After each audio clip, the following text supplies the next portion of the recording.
ঢাকা বিশ্ববিদ্যালয়ের শিবিরের 50 দিনের কার্যক্রম দেখে কি বুঝতে পারছেন?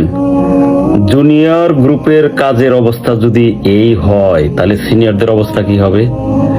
মাত্র 50 দিন হয়েছে, তার মধ্যে খাবারের মান উন্নত করা, চিকিৎসা, স্বাস্থ্য সচেতনতা, তারপর হচ্ছে এসি লাগানো, লট অফ ফ্যান তারা লাগিয়েছে বাই দিস টাইম, চৌকি দিয়েছে, টেবিল দিয়েছে, তারপর মাদকাসক্ত, নেশাখোর, গাঁজাখোর, ছিনতাইকারী এভরিথিং পরিষ্কার করেছে এই জঞ্জাল ঢাকা বিশ্ববিদ্যালয় থেকে। এবং মশক নিধন মানে করে নাই কি, বাই দিস টাইম তারা মানে পুরা ক্যাম্পাসটাকে তকতকে ঝকঝকে করে ফেলেছে।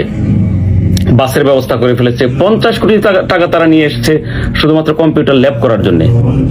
1850 কোটি টাকা নিয়ে এসেছে হল নির্মাণের জন্য। বুঝতে পারছেন? সাদিক খান যখন বলতেছিল যে আমরা আবাসন সমস্যার সমাধান করব, I was thinking how is it possible actually within 1 year. But দেখেন, তারা থাকবে 1 বছর ঠিকই, হল নির্মাণ করতে হয়তো 4-5 বছর 6 বছর লাগবে, বাট ঠিকই বরাদ্দটা নিয়ে এসেছে।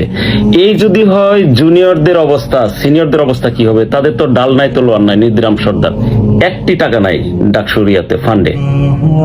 অথচ এই হচ্ছে তাদের কাজের গতি। মাত্র 50 দিনে তারা কি করে ফেললো।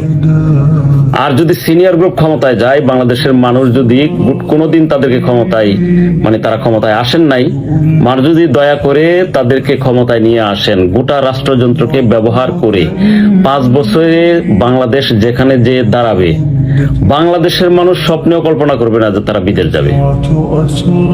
ধন্যবাদ।